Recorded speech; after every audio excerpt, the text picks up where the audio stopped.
placer repetir un año más con vosotros, Leonardo. Vamos, encantado de participar en este evento.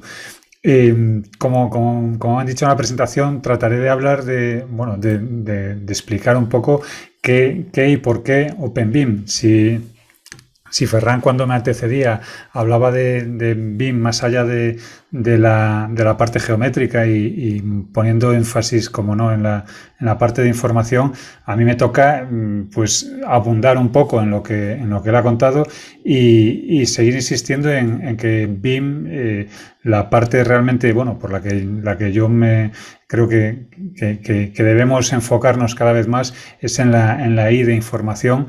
Está claro que el building lo tenemos todos asumidos. La parte de modeling, bueno, pues que contarle a tanta gente que ya utiliza servicios más o menos especializados de modelado, pues entiendo que la parte de la I, de la información, toca no solo prestarle atención a ella, sino a cómo y cómo no se puede encajar esta información dentro de nuestros ecosistemas. Y por supuesto, dentro de ecosistemas, cuanto más abiertos, mejor. Si hay un término que está últimamente en boca de todos, y bueno, yo creo que en todas las noticias de BIM en Twitter o en cualquiera de los blogs que podamos leer sobre BIM, las noticias destacadas en LinkedIn, en fin, yo creo que no pasa un día, digamos que no pasa una semana, por ser un poco generosos, sin que alguien publique algo apellidándole o poniéndole el adjetivo de OpenBIM. De un tiempo a esta parte, hay que reconocer que este término se ha convertido en la palabra obligada que hace que cualquier herramienta, cualquier software, el servicio BIM más anodino, se convierta de repente en el objeto de deseo de todo el mundo. Y esa palabra compuesta, la responsable de todo esto es Open. Dentro del conjunto OpenBIM, quien lleva la culpa de que todo esto sea objeto de deseo, yo creo que tengo claro que es la parte abierta. Si no teníamos ya bastante con la confusión entre lo que puede ser BIM y lo que no, de repente todos los software empezaron a apellidarse BIM, o todos eran BIM Compliance, o eran BIM Friendly, o eran BIM algo. Bueno, pues ahora toca además saber qué es Open. Incluso creo que Autodesk en una de sus últimas presentaciones ha hecho mucho énfasis en su y recalco lo de su concepto de OpenBIM, como si esto fuese una estirpe, la versión open de cualquier proceso BIM fuese un punto más en la estirpe de los elegidos dentro del mundo BIM. Lo cierto es que existe una confusión bastante habitual dentro bueno, creemos en BIMRAS que existe una confusión bastante habitual cuando se habla de OpenBIM, y nosotros, acertada o desacertadamente, hemos llegado a la conclusión de que esta confusión nace de un paralelismo que se establece con el término open source, con el open de open source, de código abierto, que bueno, a fin de cuentas es un término utilizado para denominar un determinado tipo de licencias de software, no es un término que nazca para nada relacionado con el BIM. Pero sí es cierto que durante muchos años el software de código abierto ha tenido que luchar, bueno, más que contra viento y marea, para justificar para mí, para nuestro grupo, para mucha gente que nos rodea, evidentes beneficios, cuando no directamente la falta de relación entre el término y la calidad de software. Hay quien afirma que todo el software open source es malo, y bueno, lo cierto es que ni todo el software open source es malo, ni todo el software privativo es malo. Pero también hay que reconocer que ni todo el software open source es ejemplo de ingeniería informática, ni todo el software privativo. Sí, pero no sé si tiene una presentación. Disculpa, Abelio, que te interrumpa. No se está viendo la presentación. No sé si tiene alguna presentación. No tengo, no hay presentación que... no, perfecto. No hay diapositivas. Lo siento, me vais a ver los 40 minutos la cara y el logotipo de BIMRAS. Sorry, no problem. Inundando Brasil, que creo que es el único país sudamericano en el que no tenemos más de 100 escuchas. Lo siento por el que esperaba diapositivas preciosas. Bueno, el que me conozca un poco sabe que soy más de hablar que de mostrar, así que en estas presentaciones. Así que no hay presentación.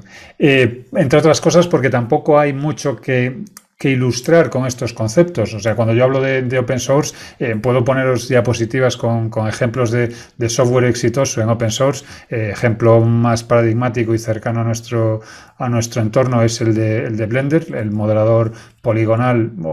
Yo me resisto a llamarle modelador porque es una herramienta bastante más amplia, y prueba de ello es el hecho de que hay una versión o que hay un plugin que lo convierte en una herramienta BIM, Blender BIM de Dion Mult. Pero bueno, casos de éxito de software libre, de software abierto, hay unos cuantos. Y como decía, ni todo el software abierto, todo el software libre es malo, ni todo el software privativo es malo.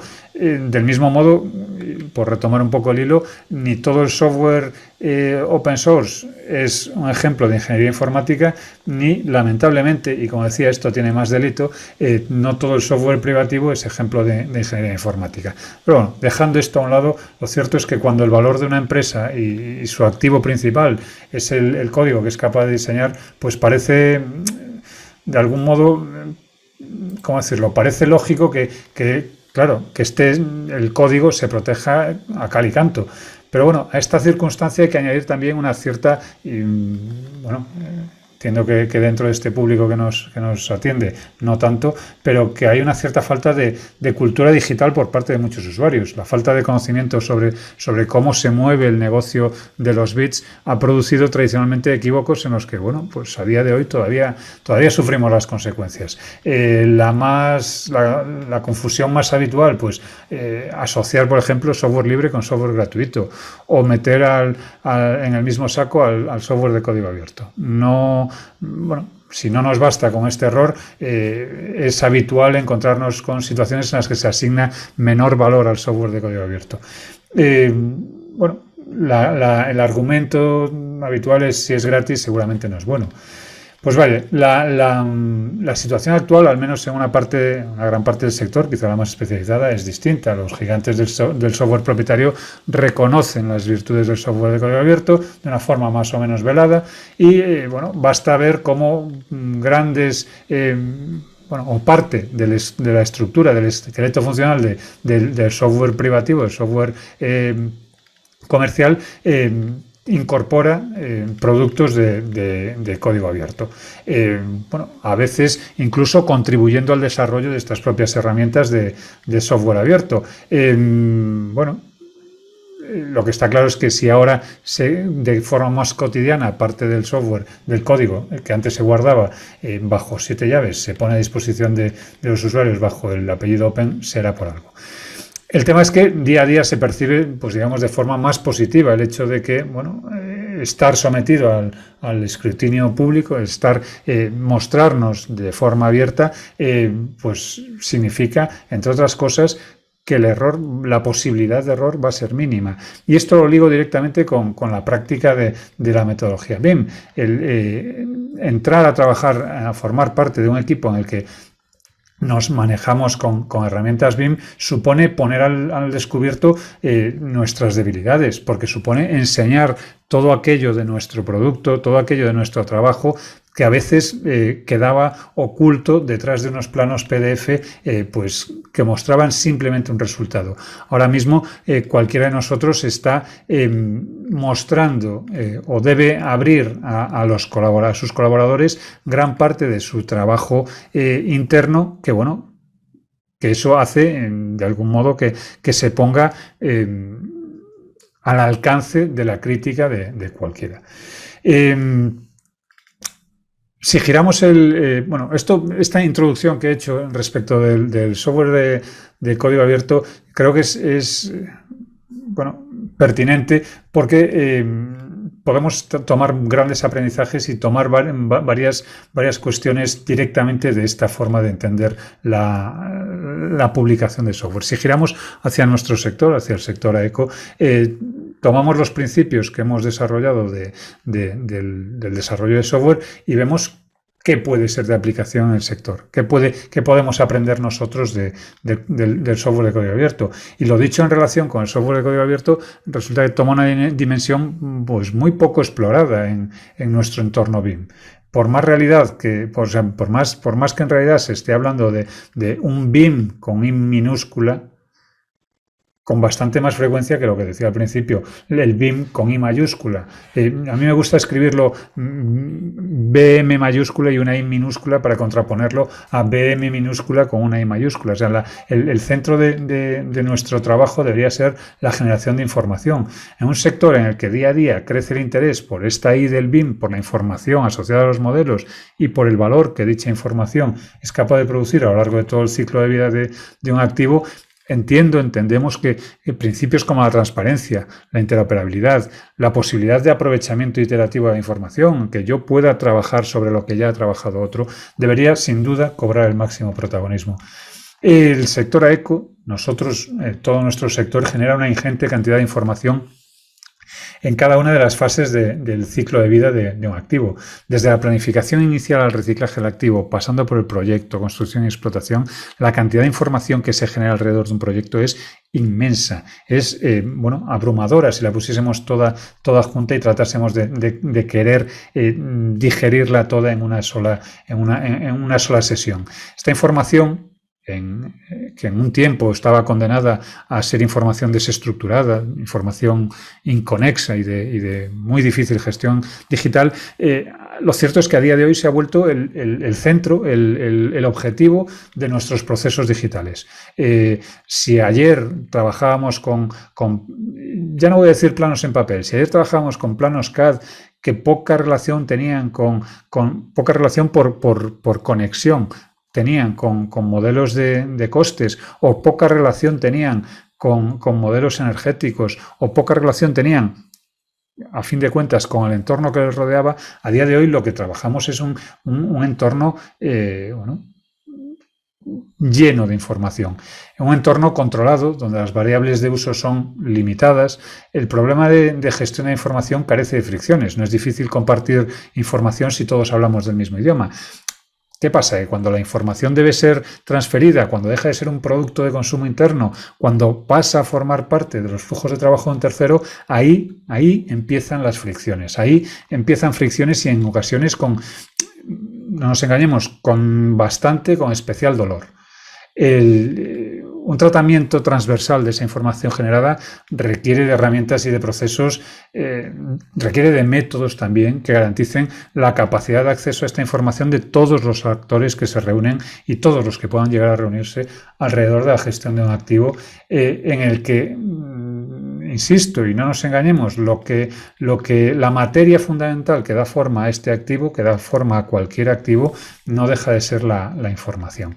Necesitamos herramientas, por lo tanto, que den forma a los datos, herramientas que procesen esos datos, pero también, y esto lo digo de forma ineludible, herramientas que nos permitan comunicar, compartir y trabajar de manera conjunta. Ojo, de manera conjunta cuando no simultánea, porque estamos hablando de que cada vez compartimos más en la nube, cada vez nuestro trabajo es más ubicuo, pues cada vez se nos hace más imprescindible el tener herramientas que nos permitan no solo compartir, no solo trabajar, sino hacerlo además de forma simultánea, ya que no espacialmente, por lo menos sí temporalmente, que estemos ubicados en la misma coordenada temporal para poder trabajar sobre un elemento. Se hace, por lo tanto, imprescindible tener capacidad para reutilizar esos datos, capacidad para reutilizar la información, para generar nuevos usos con esos datos.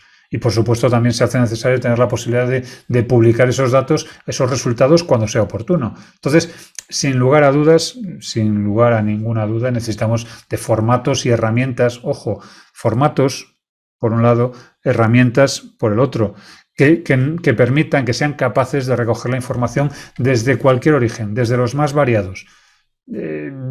Cualquier punto de entrada es susceptible de ser interesante o ser de interés, de ser relevante para mi trabajo.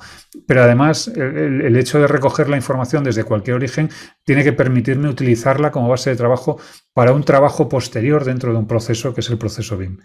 Y esto en el fondo lo que quiere decir es que debemos contar con herramientas que garanticen que la información es capaz de ser trasladada de manera fluida para, lógicamente, para ser consumida y posteriormente vuelta a volcar en el mismo o no, pero en los flujos en los que otros puedan continuar los procesos con independencia de las herramientas que yo haya utilizado antes que ellos, pero también con independencia de las herramientas que vayan a utilizar ellos mismos. En un sector en el que el dominio de las herramientas cada vez más especializadas parece habernos llevado a un callejón sin salida, surgimos cada vez más voces que abogamos por plantearse la urgencia de soluciones transversales, soluciones que ayuden a avances reales, que ayuden a avances de los que se aprovechen ya en este momento, se están aprovechando otros sectores. Pensemos tan solo en que las tecnologías asociadas a Big Data son posibles porque pueden acceder a la información y a partir de ahí lo que usted quiera. Inteligencia artificial, aprendizaje automático, decisión asistida. Me da igual, pero todo esto es posible fundamentalmente porque hay una información a la que se puede acceder. Nuestras herramientas habituales, las herramientas que utilizamos en nuestro día a día, en nuestro trabajo, en nuestra rutina BIM, son capaces de comunicarse en general y de forma eficiente, de forma exclusiva con las de su entorno comercial más inmediato. Póngase, bueno, lo comentaba hace un poquito antes de entrar en esta sesión. Qué bonito es todo cuando trabajamos todos con la misma herramienta. Pero claro, eso podemos elegirlo a veces. Hay quien no puede elegir con qué herramienta tiene que trabajar, ojo, o no puede elegir con qué colaborador puede trabajar. En fin, que no siempre podemos estar en nuestro jardín cerrado y precioso. Pero es que además esto incluso no se da siempre, porque dentro de la misma familia no todos son morenos, no todos son rubios, con lo cual siempre hay algún punto en el que pues tenemos dificultad incluso para entendernos con las herramientas de una misma familia.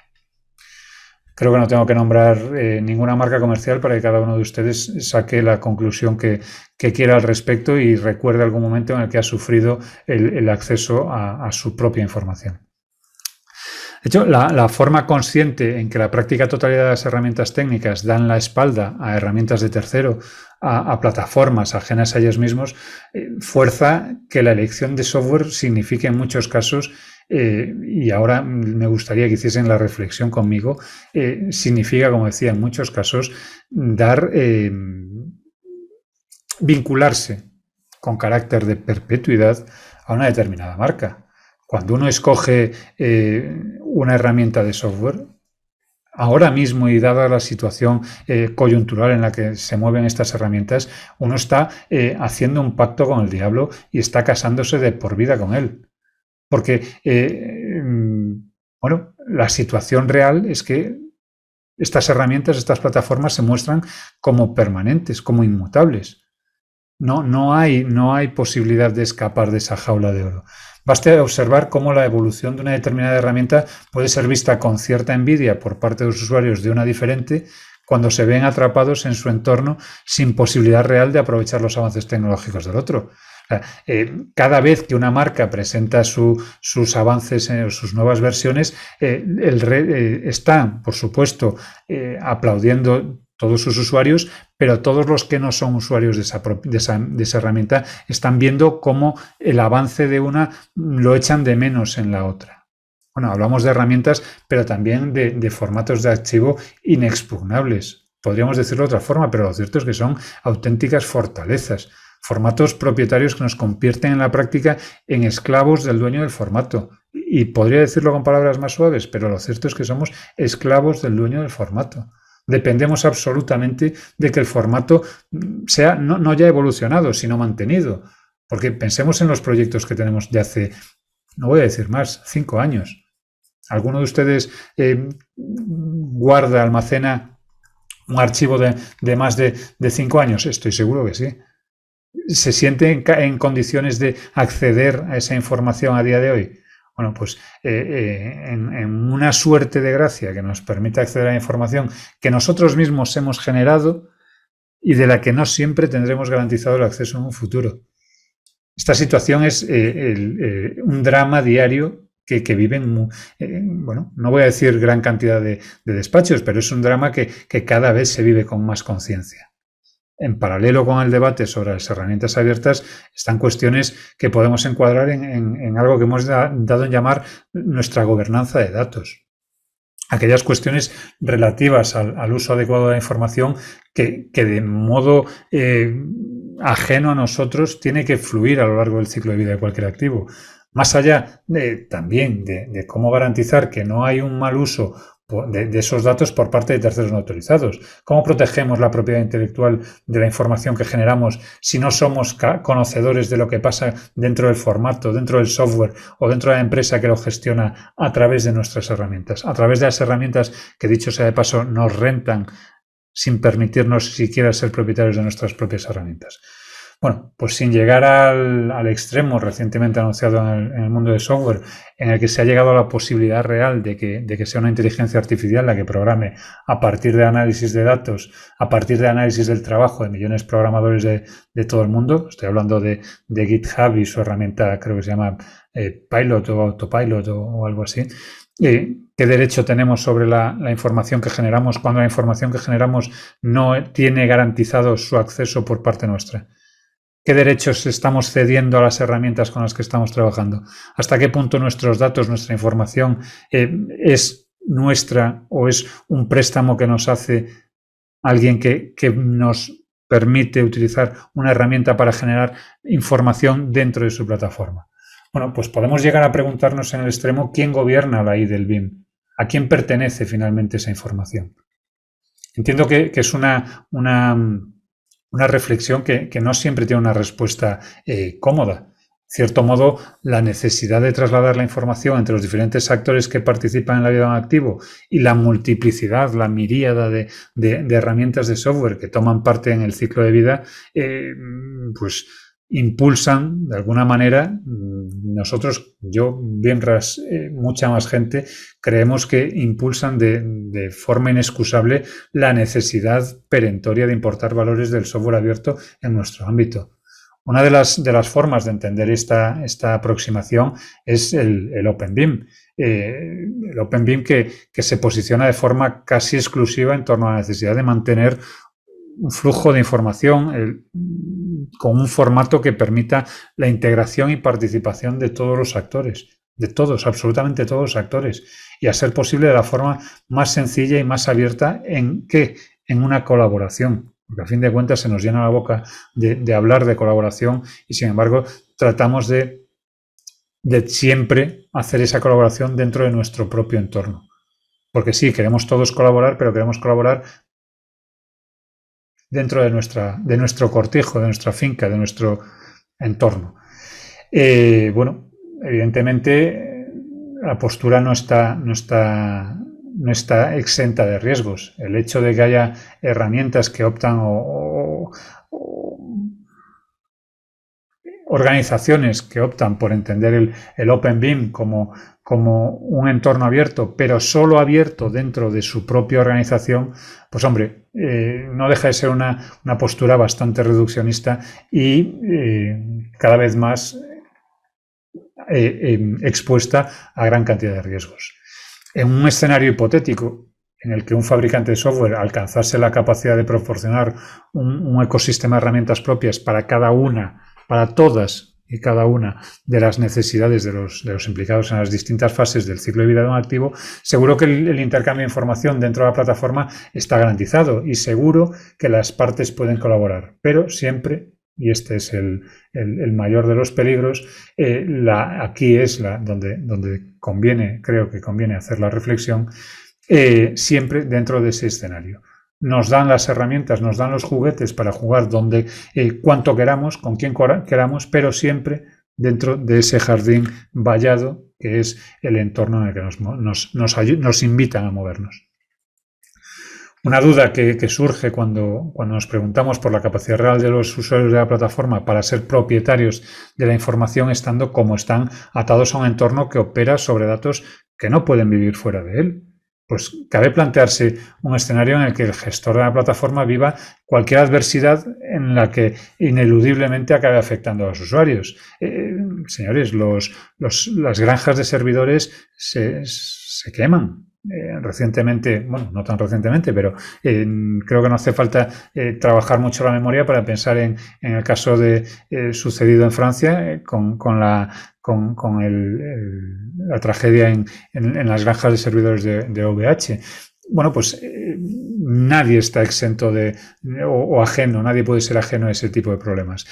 Claro, esa ilusión de interoperabilidad y de apertura en una situación como esa se mostraría como un ejercicio, permítanme la expresión, lampedusiano, en la que todo cambia, todo ha cambiado, ya somos OpenBIM, pero todo sigue siendo igual. Y hemos cambiado una multitud de pequeños jardines cerrados por un jardín igualmente cerrado, pero con dimensión suficiente como para hacernos creer que carece de límites. Entonces, la ilusión de estar en un entorno libre nos la creemos hasta que vemos que ese entorno libre pues realmente empieza a hacer aguas. Frente a esta fórmula en la que todo sucede de forma alegre, pero siempre dentro de mis límites, hay otra forma de entender qué es el OpenBIM. Y esta forma pasa, o esta fórmula, este concepto pasa por necesariamente por garantizar que la información que se transmite y que se almacena lo haga en formatos abiertos, pero abiertos de verdad y por lo tanto documentados. Formatos asociados al OpenBIM.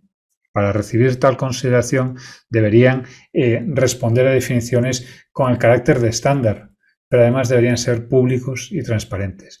Y definidos así, los formatos y procesos OpenBIM deben permitir ser administrados por terceros cuando el fabricante, cuando el propietario, cuando el gerente de una determinada plataforma decida introducir cambios en ellos.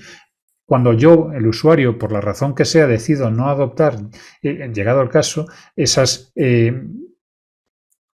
cambios, que tenga la posibilidad de ser propietario realmente, de tener capacidad de decisión sobre mis datos. ¿Qué pasa? ¿Qué pasaría si la aventura empresarial de una determinada marca llega a su fin?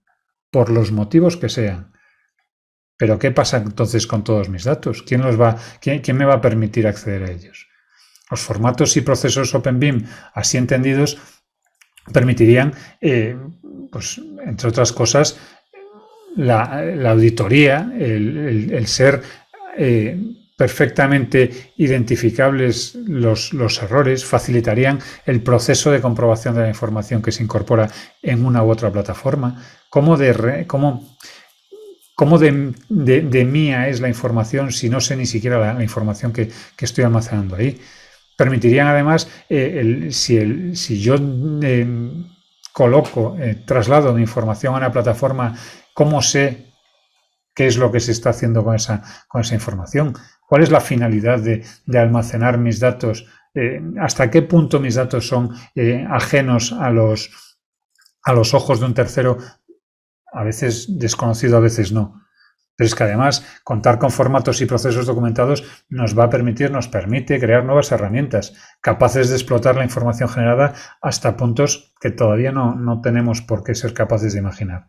Herramientas y finalidades que seguramente a día de hoy no podemos prever, pero que con toda seguridad serán, confío que sí, de uso común en un futuro no necesariamente lejano. Por último, y bueno, creo que ya terminando, los formatos públicos garantizan la imposibilidad de la obsolescencia tecnológica. Esto es especialmente relevante cuando la información que manejan las administraciones públicas es la que es. O sea, ¿qué pasa con...? Claro, yo en mi individualidad puedo, evidentemente, actuar como me parezca, pero una administración pública tiene una responsabilidad para hoy, para mañana y para con el pasado. ¿Qué pasa cuando esta obsolescencia tecnológica a la que nos abocan determinadas políticas de software se convierte en realidad? ¿Qué pasa cuando no puedo acceder a la información de un activo que tiene una vida útil completamente ajena a los acelerados ritmos tecnológicos de las distintas marcas? La información, señores, debe perdurar en el tiempo, como debe hacerlo la posibilidad de acceso a la misma. A día de hoy, ¿quién de ustedes puede acceder de forma rápida y cómoda, por no decir quién de ustedes puede acceder a la información que ha generado hace 5, 10 años. Bueno, nosotros como empresas privadas, como particulares, podemos decidir no hacerlo, pero la administración pública no puede permitirse ese lujo, porque yo como administrador tengo que poder acudir en cualquier momento a esa información. Información, insisto, que debe considerarse a la vista de lo que pasa hoy, de lo que pasará mañana, pero también de lo que ha pasado. Bueno, la propia naturaleza de los formatos abiertos los convierte en interoperables. La propia naturaleza de los formatos abiertos es la que da la posibilidad no solo de permitir trasvasar información entre actores y herramientas, sino también de adoptar nuevas herramientas con nuevas capacidades y, sobre todo, sin la incertidumbre de pérdida de información que se derive de la elección de una determinada plataforma. El hecho de que yo escoja trabajar con una herramienta o con otra no puede ser como unas esposas a las que me ato para quedarme ahí constantemente pegado a la barra. El cambio de plataforma tiene que ser posible y tiene que ser, bueno, por lo menos exigible. Como decía, para cerrar, podría resumir que el uso de OpenBIM permite de forma efectiva, de OpenBIM entendido como el uso de formatos y procesos abiertos, permite de forma efectiva ser dueños de la información que generamos y que manejamos. Y nos permite además gestionar y gobernar esa información. Gobernarla, gestionarla, con arreglo como he dicho, a las necesidades actuales y futuras de los usuarios. Y esto quiero remarcarlo, con arreglo a las necesidades actuales y futuras de los usuarios, no de las herramientas. Sin más, señores, agradecer su presencia, la oportunidad que me dan de comentar esto y bueno, les invito a hacer la reflexión sobre hasta qué punto nos estamos moviendo hacia entornos OpenBIM o hasta qué punto nos estamos moviendo hacia entornos OpenBIM, pero no tanto. Muchas gracias.